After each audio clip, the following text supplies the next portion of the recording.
If you're an author or plan to be one, get excited because this podcast is for you. Book Marketing Mentors is the only podcast dedicated to helping you successfully market and sell your book. If you're ready for empowering conversations with successful marketing mavens, then grab a coffee or tea and listen in to your host, international best-selling author Susan Friedmann.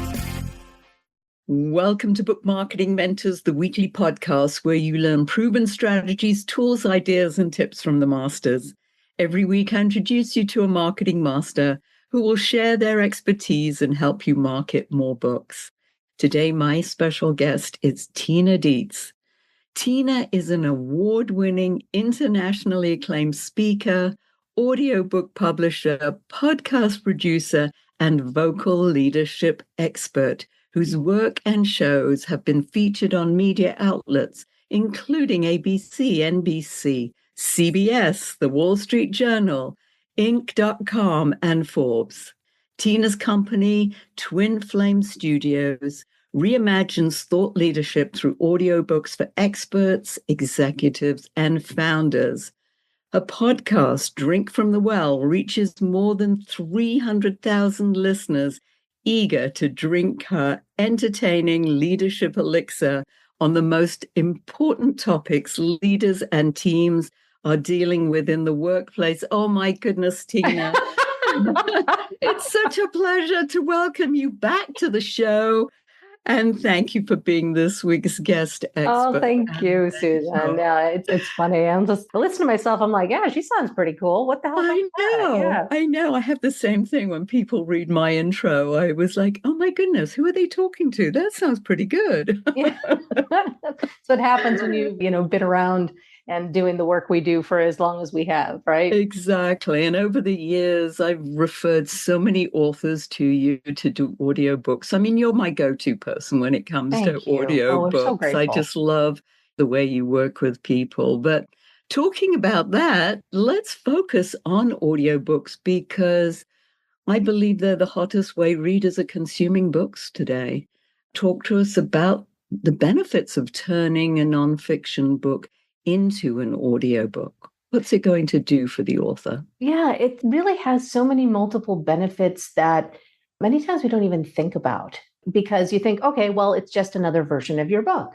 But your book, as you and I know, is never just a book. Your book is a great source of so much content and so much thinking that often on the marketing side of things does not get utilized to the extent nearly that it could be. And I talk to authors all the time and say, if you had the stamina to market your own work and to talk about your own work the way that Stephen Covey did, how many times did that man have to say the 7 habits of highly successful people, each of those 7 habits?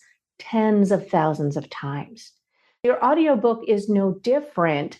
It gives you the opportunity to get your message out into the world in so many different ways, that tens of thousands of times, in addition to the other versions of your book. So our authors are looking to create larger platforms for themselves, to gather more people to them, to have easier time marketing, to stand out in the field of public speaking, to have higher quality marketing assets that they can use in content in many different ways, to build courses and so on and so forth. And audiobooks can make all of that available to an author. Those benefits are incredible. One thing that concerns authors when we start talking about audiobooks is, well, if I do an audiobook, they're not going to buy the printed book. And I'm like, no. I believe, and I do it myself. I buy the audio, and then sometimes I really want the written version, the print version of it. And sometimes it's the hard or the soft cover and the ebook because I consume them at all different times. So I don't think it limits authors in any way. Would you agree with that? We see it all the time. Well, audio in general is the most accessible form of media. You can listen when you can't watch. You can listen when you can't read. In our society that is so busy and a little bit time poor in a lot of ways, audiobooks and the popularity of audiobooks is largely attributed to both their durable format and their accessibility. So we see that all the time, that one of my favorite things to have authors experience is when they put their Kindle version or their other version of their book on sale, often on Amazon. And they're like, I sold a bunch of audiobooks. That's so weird. Why didn't they just, and oh, they bought the sale item too. It's just the way that our human minds work. We like having multiple versions so we can get through the book on audio, but then buy the hardcover or the digital version to study from in a different way. Because just like you said, we use them different ways. We see that constantly. I mean, besides those of us who are old enough to remember listening to music on an album, how many different times, how many different versions of the same music have we purchased over the years? I have albums that I've had in vinyl, tape recorder, tapes, CDs, and now digital. 4 different times I have bought that music, and I don't regret it because I love that music. Same thing with books. That's an interesting comparison. I hadn't thought of it that way, but yes, when you say that, it just makes so much sense. Now, another issue that comes up, Tina, and you and I know we've talked about it, is that authors say, well, I want to read the book. Mm-hmm. Talk to us about that. What are the pros and cons, and what do you recommend to your clients? The recommendation that we have for our clients is it needs to be what serves the work most. My company, Twin Flame Studios, is the premier provider of author-narrated nonfiction audiobooks in the world, and we do all remote recording. We are the only company in the world that does audiobooks the way that we do it. We invented this process, and we have not 100% perfected it, because there's no such thing, but we're really good at it. But going along with that is understanding that just because it is your book, and maybe even your memoir sometimes, if the work and you as part of the work are not served by the process, it's not going to hurt your book to be professionally narrated. Because what sells an audiobook is the quality of the narration 100% of the time, not whether the author narrates it or not. And we see this over and over and over and over again. But I will say there's a couple of caveats here, because if the narrator doesn't sound like they own the material, like they're really invested in it, if there's not that connection to the material, it's not going to be great. We saw that with, I believe it was The Gifts of Imperfection, one of Brene Brown's earlier works. And one of the reasons that they reissued the audiobook in the 10th anniversary of that book, because Brene re-recorded the audiobook in her own voice. She had reached a point in her career where people really desired to hear her voice.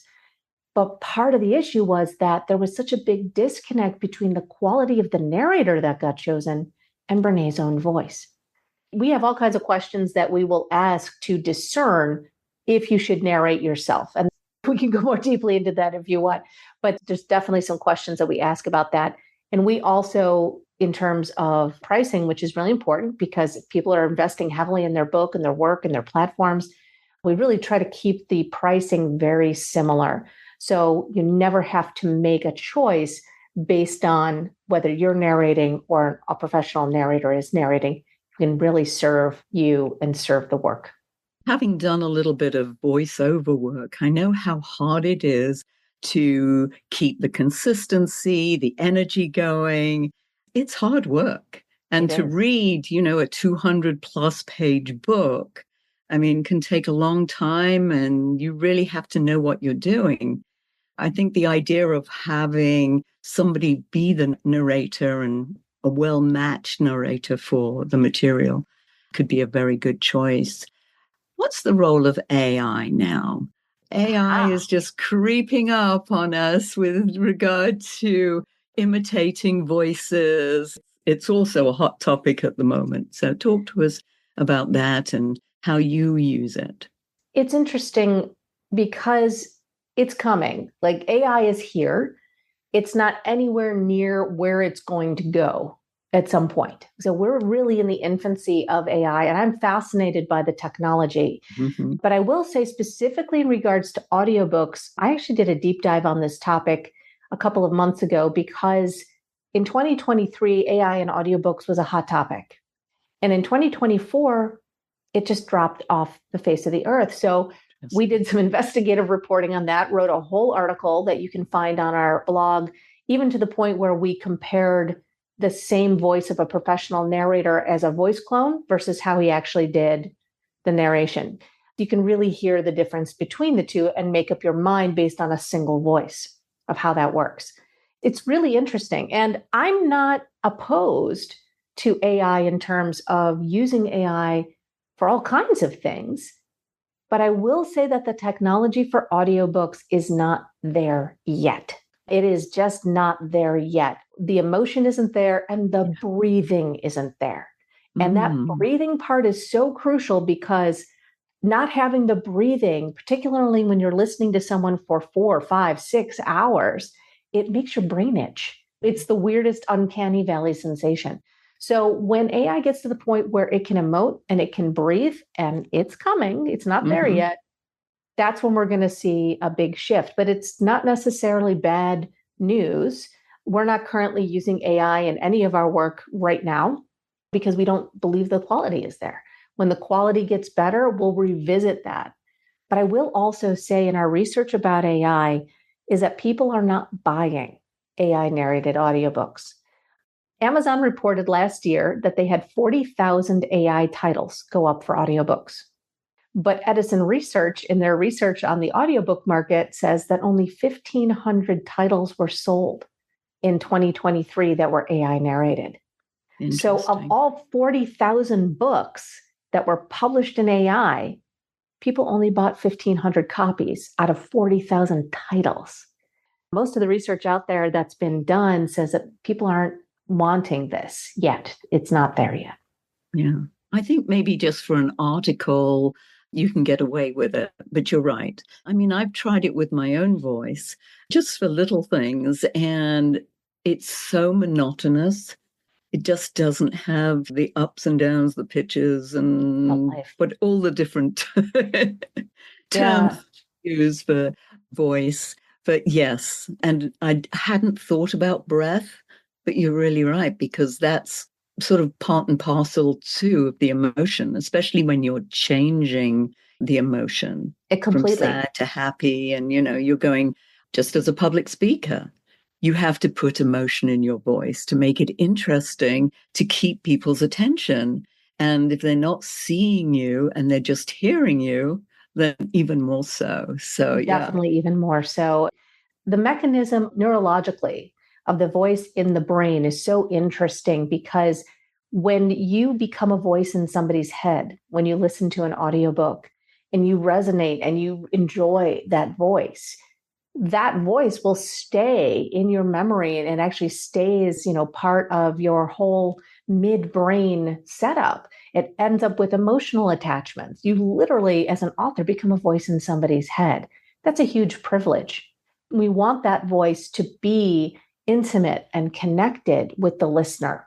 Until AI gets to the point where it can do that, and we are keeping our eye on it, we're going to not utilize it. But one of the other nice things about recording your own audiobook, if you're doing author narration, is that when AI does get to that point, you will have a long enough recording to be able to create a super high quality voice clone if that's something you want to do.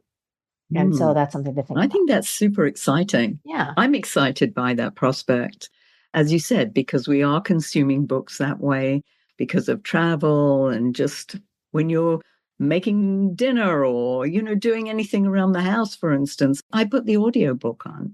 Or when I'm driving, I love it when I'm driving. We've always got something on. Me too. It's great. And I love long trips for that too, because then you can really get into the story. I like fiction for that, not so much nonfiction, but a nice juicy murder mystery or something.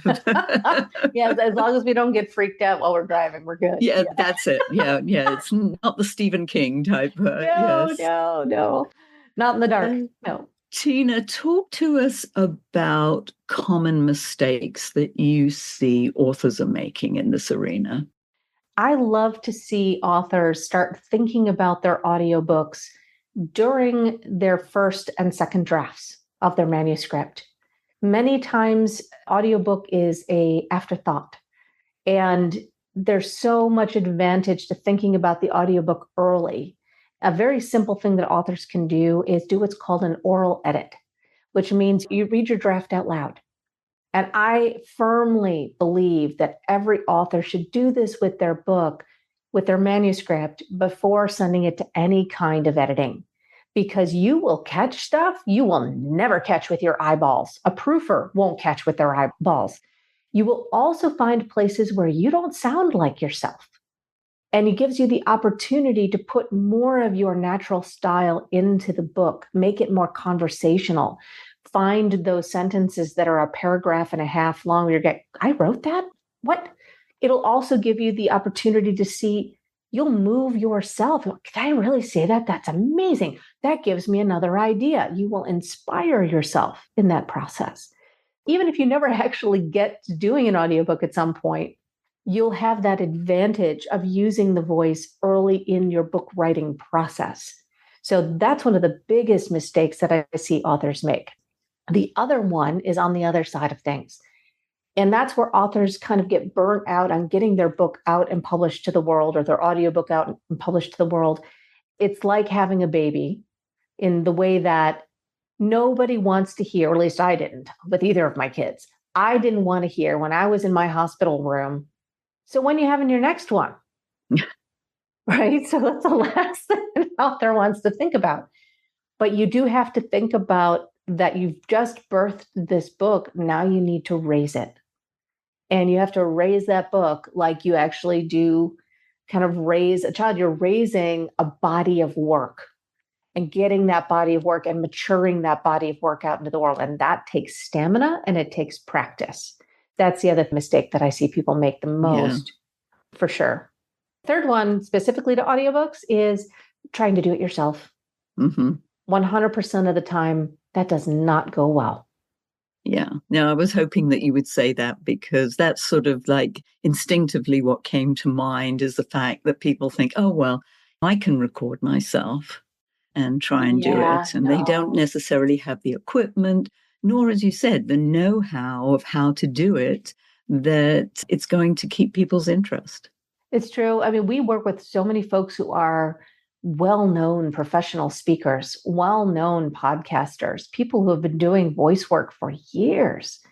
But narrating your own audiobook is a different animal. It just is. I mean, some of our clients have spent, I can't tell you how many thousands of hours on stages.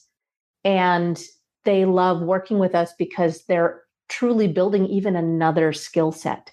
And audiobooks are far more technical when it comes to the audio quality itself than, say, podcasting. Some of those issues, those settings, they can't be fixed in post-production. Having a setup and having the know-how and having the engineering to make sure that the audiobook is going to be good right from the start is really, really important. And you're reading it verbatim. And you can't suddenly sort of go off on a tangent. Well, this makes me think of something else, because you've got to stick to the script. You actually don't have to stick to it 100%. Oh, okay. No, that's generally, we don't like it when people go off on tangents, because quite honestly, people have spent how many hundreds of hours writing their book. Now you're going to change it after going through 6 rounds of editing? Stop it. Stop it. Honor your work that you've done. But in terms of being word perfect, that is, with nonfiction, certainly something we check with an author about, because sometimes as we're going, someone will be in a beautiful flow of narration, deeply into a groove, and they'll say a word that isn't what's in the script, but it doesn't change the context of the sentence. And those things we tend to leave in unless we've discussed at the beginning, no, we need this 100% word perfect. Because there are things like what's called whisper sync with Audible and Amazon, where you would potentially be following along with the Audible and the script at the same time. But small word replacements don't tend to throw that system off. It's not the primary way that people tend to consume those books. It's in the minority. So the whisper sync version, is that a narrator narrating that, or is that done technically? It depends on what's available of that particular version. To the best of my knowledge, if you have an Audible version, Audible and Amazon are the same company. They're housed in the same company. then the Audible version will go along with the whisper sync. It depends on what you've purchased. There's a lot of, it depends on there. But listening along with an AI voice with those titles is, like I said, challenging at best. Yeah. And I love the way you talked about it, which I do too, the similar idea of this is your baby. And when people come to me and say, well, will you market my book, which is similar to will you market my audiobook, is like the best person to do it is you. I don't have the passion for what you've put into this book, what it means to you. And so the best person to market it is you. It's like, as you said, having a child and saying, okay, no, I'll give it to somebody else to raise, which we wouldn't do that necessarily by choice. Right, exactly. So, that's why writing a book is such a transformational process, because you have to become the person who's willing to shout it from the rooftops. mm-hmm. It's such a journey of identity and psychological safety and learning how to use your voice in so many ways. It's a beautiful, beautiful journey. There are very few things, in my experience of being a lifelong entrepreneur, being a therapist, and certainly running this company with audio, developing a platform, a business, and a book. The only thing that I found to be more personally transformational is raising children. And honestly, for me, they've been neck and neck. They really are. I loved when you talked about you should be thinking about the book much earlier in the process. The audiobook, because yes. Mm-hmm. I find that I'm having conversations with authors once the book is published. Yes. And it's like, what else can you do with the book? Well, yes, the ebook. And if you're really serious, because this is how people are consuming books, you need to do an audiobook. I'm sure what's going through listeners' head is ballpark. Mm-hmm. What kind of budget should they be thinking about when they, let's say, come to you, or when they think about doing audiobooks? See, sure. The higher range and the lower range is sort of, because I know it's going to vary with everybody. You can't. It is. And the truth is that if anyone listening to this was to go out and research what does it cost to create an audiobook, you would find it goes from zero money up front, truly. I'm happy to talk about that, all the way to probably $10,000 to $12,000.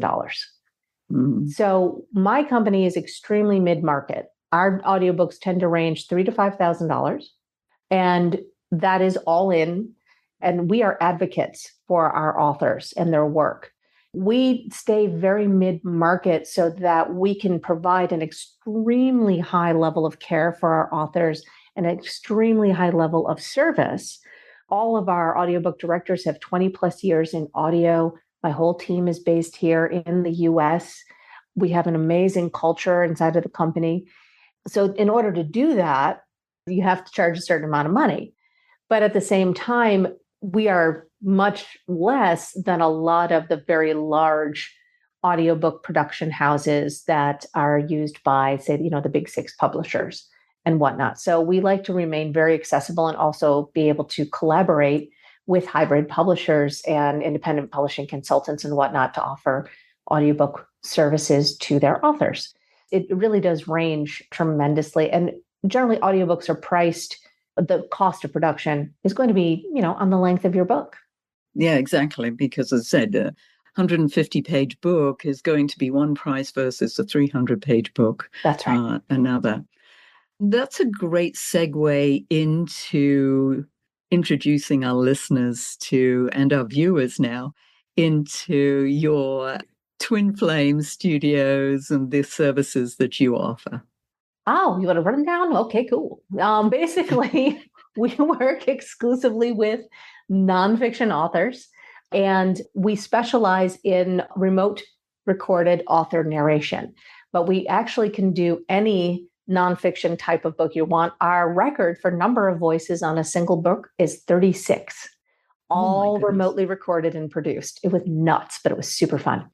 Going back to what we were talking about earlier, should you narrate your own book? One option that our authors really love that we've developed is what we call a hybrid version, or what I lovingly call a Tony Robbins sandwich, because Tony did all of his audiobooks this way. And that is where the author generally will introduce the book in their own voice and wrap up the book in their own voice. And then a professional narrator who shares key vocal qualities with the author does the middle. And so that ends up creating a little bit of a best of both worlds situations. It's also how we handle situations where an author may not be able to record their own book either due to time or a medical condition or some other situation that they have. So we're able to work with authors who are neurodivergent. We've had authors who are visually impaired, folks who had learning difficulties and whatnot, post-concussion syndrome and whatnot. And we're able to accommodate all of that because we have all these different options that we can offer authors to do that. So that's fantastic. Yeah. How can they get hold of you? They can get a hold of us by going to our website, twinflamesstudios.com. There's S's everywhere in there. So twinflamesstudios.com. And you can also look us up. We are on Facebook. We are on Instagram. We are on LinkedIn. Those are our primary three. And you can find both me and the company on those three platforms. All of them. That's fantastic. Yes. And we'll put that in the show notes.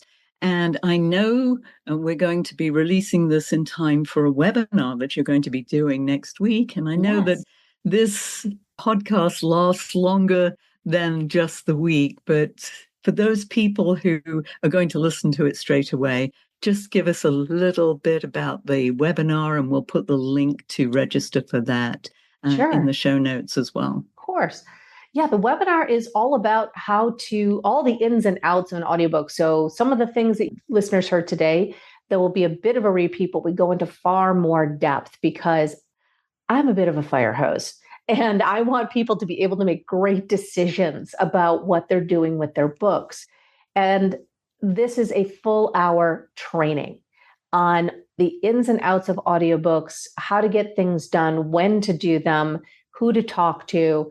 And it is going to be useful for any author, actually fiction or nonfiction. It'll give you a full lay of the land, how to make good decisions about what to do with your book at any stage of the book process. So this is information we want authors to have if you have already written a book, if you're in the middle of writing a book, if you're about to launch your book, or even if you're thinking about writing a book, because it's going to be a context that you'll be able to use at any point in the process. And of course, we are recording it and we will be sending out a replay that people will be able to access when they're ready. So We're not going anywhere. We're here for the long haul.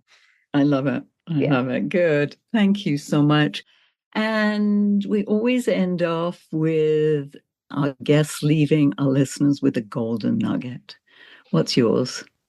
Your voice is your built-in tool. Mm-hmm. That nobody can take away from you.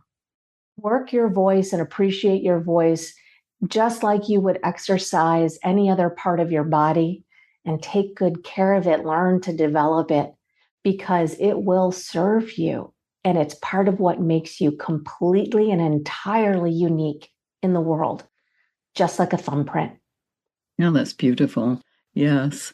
And in public speaking, I mean, that's what you're doing the whole time. And I know speakers who just sort of scream and they don't need a mic. And we're like, no, you're going to ruin your voice. Mm-hmm. You know, you need a mic, not cold drinks, warm drinks. And there are all sorts of different techniques, I know, especially before you're speaking, so that you can keep talking. I mean, I do webinars or workshops. They could be 2 or 3 hours and you've got to keep going. So that's right. Yeah, that's fabulous. Well, Tina, really appreciate you sharing your wisdom. I love it. I love audiobooks. I love the services that you offer. And listeners, by the way, if your book isn't selling the way you wanted or expected to, let's you and I jump on a quick call together to brainstorm ways to ramp up those sales, because you've invested a whole lot of time, money, and energy, and it's time you got the return that you were hoping for. So go to bookmarketingbrainstorm.com to schedule your free call. And in the meantime, I hope this powerful interview sparks some ideas you can use to sell more books. Until next week. here's wishing you much book and author marketing success.